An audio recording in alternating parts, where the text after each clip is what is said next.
There are gigantic 800-ton granite blocks carved with extreme precision, together with enormous tombs surrounded by water moats that have never been excavated. There are colossal quarries covered with machine marks and cut with laser-like precision.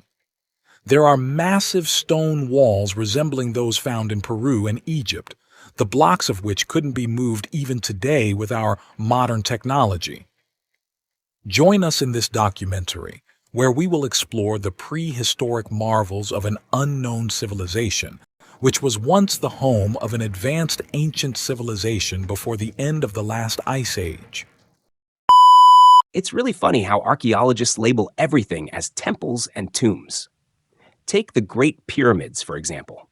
Despite no mummies, bodies, or human remains being found in these structures, they still insist they must be tombs. Most mummies were actually found in the Valley of the Kings. But hey, let's not let facts get in the way of a good theory.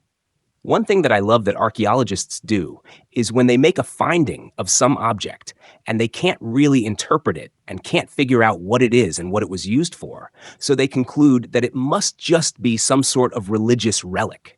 Rather than consulting with construction experts, masons, or engineers who could explain and demonstrate how difficult certain stones are to cut or move, and the logistics of planning that went into these ancient structures, archaeologists just dismiss all outside opinions and come up with their own. It's like that one Tumblr screenshot where archaeologists found knives stored under the roofs of houses in a pre-Columbian society. They concluded that the society believed knives would be sharper if stored closer to the gods and the sun. But a mother pointed out they were probably just stored out of reach of children. This shows the importance of having diverse backgrounds in science. Yeah, not just because it's practical, but also because it's so silly when they get it wrong. Paleontologists do the same thing. When unsure about the function of some anatomical feature, they'll guess it was for attracting a mate. The plates of the Stegosaurus, for instance, might have been for thermoregulation or defense. But since there's no consensus, they throw in the hypothesis that other Stegosauruses thought they looked hot. It's the paleontology equivalent of the political science equivalent is even more frustrating. Whenever a country has its entire social structure and national boundaries imposed by Western countries, suffers massive human life losses due to colonial forced labor regimes and economic exploitation, and any attempt at self-determined government is shattered by Western secret services installing puppet presidents to ensure continued corporate access to resources, they just say, maybe it's ethnic tensions. These skewed or narrow perspectives affect many groups and prevent true progress, insight, and understanding from emerging. Instead of embracing a broader range of expertise and perspectives, they cling to their own limited views, hindering the advancement of knowledge and a deeper comprehension of our past. What archaeologists fail to mention is that you cannot carbon date stone. This is a critical oversight that they conveniently ignore as they dig holes and carefully brush away dirt, claiming they are preserving specimens and preventing contamination. The reality is that they are often robbing graves and stealing bones under the guise of scientific inquiry. While they might carbon date organic materials found at these ancient sites, such as remnants of a fire used to roast a chicken bone or a body wrapped and placed in what they now call a grave, these results do not accurately date the structures themselves. By carbon dating these items or analyzing inscriptions added later, archaeologists are only determining the age of those specific artifacts, not the true age of the structures or the civilizations that built them. Ancient structures like the pyramids, which can endure tens of thousands, if not hundreds of thousands of years, were standing long before any of the buildings in New York City or Tokyo existed. They will continue to stand long after those modern constructions have crumbled into dust.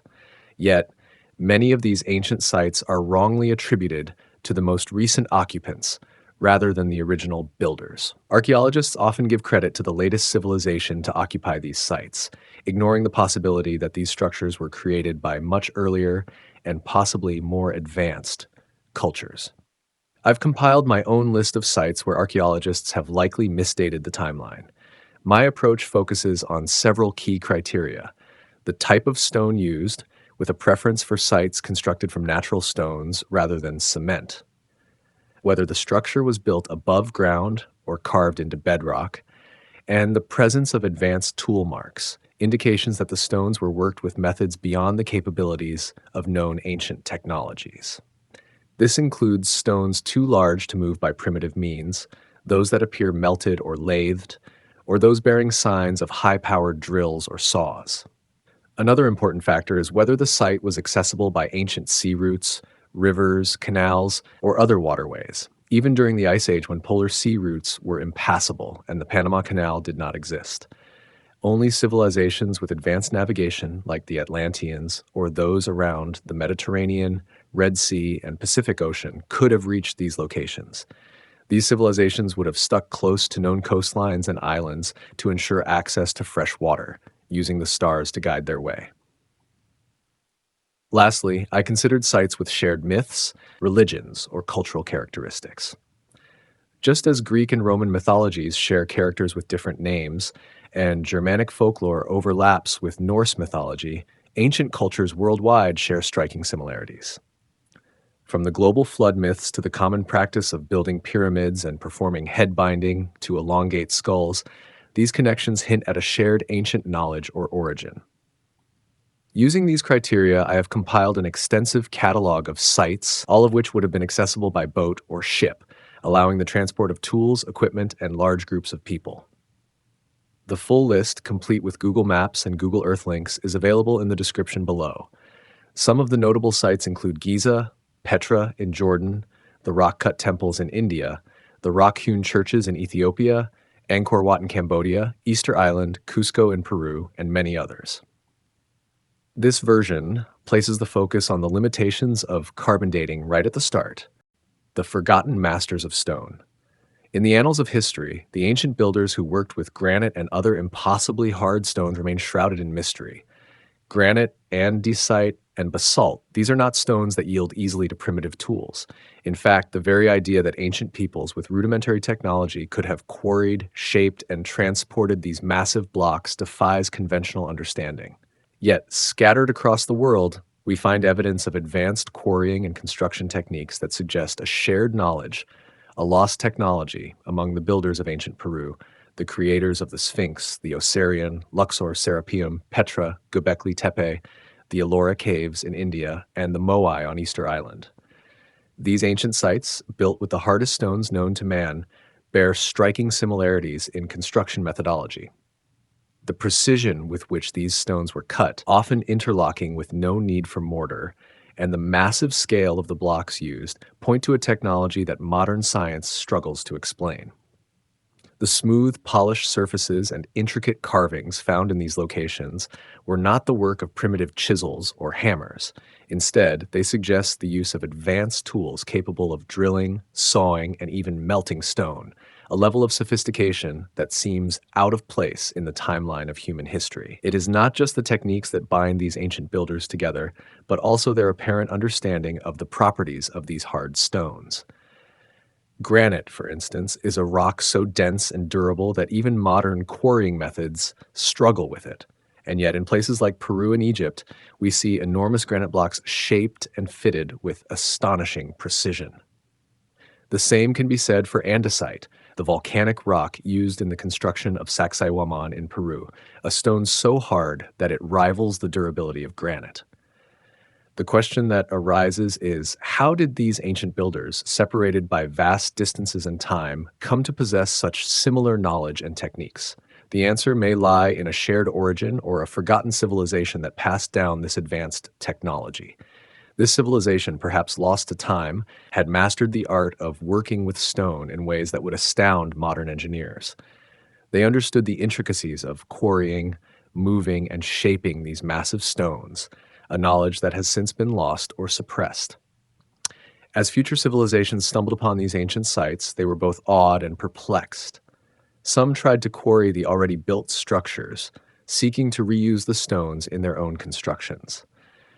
But many found that the stones were too hard, too large, and too intricately placed to be easily repurposed. The Sphinx, the Osirian, and the temples of Luxor stand as silent witnesses to the failed attempts of later peoples to replicate or dismantle the works of these ancient masters. These ancient sites were not just reused, they were revered. Civilizations that followed often built upon or around these structures, incorporating them into their own cultures and myths.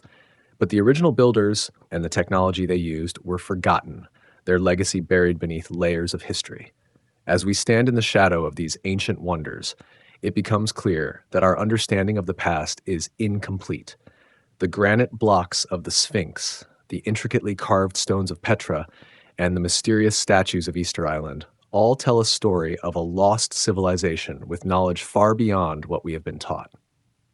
It is a story that challenges the conventional narrative and suggests that the true history of humanity is far older and far more complex than we ever imagined.